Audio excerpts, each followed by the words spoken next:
छोटे से गांव में रामदीन नाम का एक बहुत ही गरीब आदमी रहता था। उसके पास न खेत था, न पैसा और ना ही कोई पक्का घर।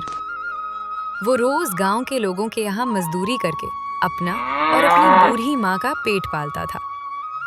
कई बार ऐसा होता कि दिन भर मेहनत करने के बाद भी उसे पूरा खाना नसीब नहीं होता। फिर भी रामदीन कभी किसी से शिकायत नहीं करता था।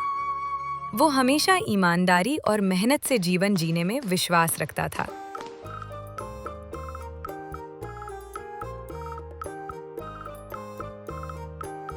एक दिन की बात है।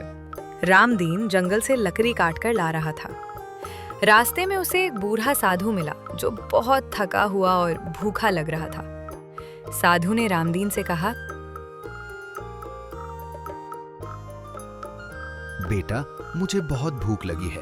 क्या तुम मुझे कुछ खाने को दे सकते हो? रामदीन के पास सिर्फ एक सूखी रोटी थी जो उसने अपनी माँ के लिए बचा कर रखी थी। थोड़ी देर सोचने के बाद उसने वो रोटी साधु को दे दी। साधु बहुत खुश हुआ और बोला, बेटा, तुम्हारा दिल बहुत बड़ा है। तुम्हारी इसी अच्छाई के बदले मैं तुम्हें ये बीज देता हूँ। साधु ने रामदीन को एक छोटा सा बीज दिया और कहा, इसे अपने घर के पास लगाना और रोज पानी देना। ये एक जादुई पेड़ बनेगा, लेकिन याद रखना, इसका उपयोग केवल अच्छे कामों के लिए करना। ये कहकर साधु वहां से गायब हो गया। रामदीन को बहुत आश्चर्य हुआ, लेकिन उसने साधु की बात मान ली।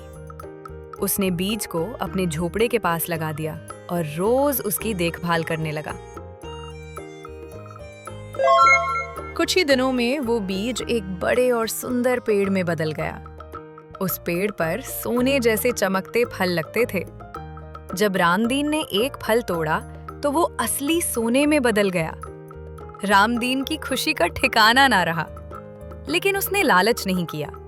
उसने जरूरत भर ही फल तोड़े। धीरे धीरे रामदीन की गरीबी दूर हो गई। उसने अपनी माँ के लिए पक्का घर बनवाया, गांव के गरीब बच्चों के लिए स्कूल खुलवाया और बीमार लोगों की मदद करने लगा। पूरा गांव उसका सम्मान करने लगा। एक दिन गांव के लालची जमींदार को उस जादुई पेड़ के बारे में पता चल गया। उसने पेड़ को जबरदस्ती कटवाने की कोशिश की। जैसे ही कुल्हाड़ी पेड़ पर चली, पेड़ सूख गया और सारे फल मिट्टी बन गए। जमींदार को कुछ भी नहीं मिला।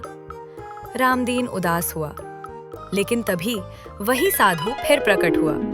साधु ने कहा, बेटा, जादू पेड़ में नहीं, तुम्हारे अच्छे कर्मों में था। जिसने लालच किया उसे कुछ नहीं मिला। रामदीन ने ये बात समझ ली और फिर से मेहनत और ईमानदारी से जीवन जीने लगा।